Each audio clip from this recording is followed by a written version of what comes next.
আসসালামু আলাইকুম। কি অবস্থা আপনাদের সবার? কেমন আছেন সবাই? আশা করব ভালো আছেন।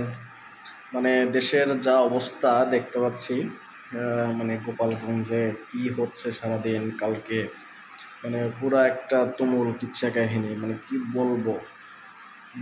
এনসিপি কি যেন তাদের দলের নাম, এনসিপি না কি যেন, নতুন একটা রাজনৈতিক দল।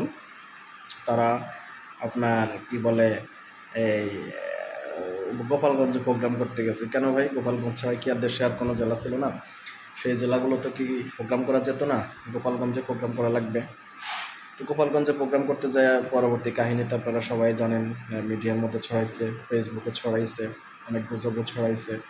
যদিও আমি ফেসবুক চালাই না, তারপরেও শুনলাম বিভিন্ন দিকে বিভিন্ন মাধ্যমে যে এই অবস্থাগুলো হয়েছে আর কি।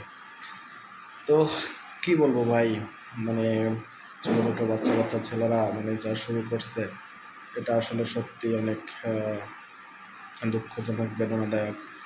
তাদেরকে বলবো সবার শুভবুদ্ধির উদয় হোক, সবাই যাতে নিজ নিজ কর্মে ফিরে যায়। এরকম মারামারি, হানাহানি, কাটাকাটি রাজনীতি থেকে বের হয়ে অন্তত সবাই ভালো দিকে যাক, ভালো কিছু করুক, এই প্রত্যাশা আমি রাখি, সবার কাছে ব্যক্ত করি। ঠিক আছে? তো যারা ভিডিওটি দেখবেন অবশ্যই ভিডিওটি শেয়ার করবেন। ধন্যবাদ সবাইকে। আসসালামু আলাইকুম।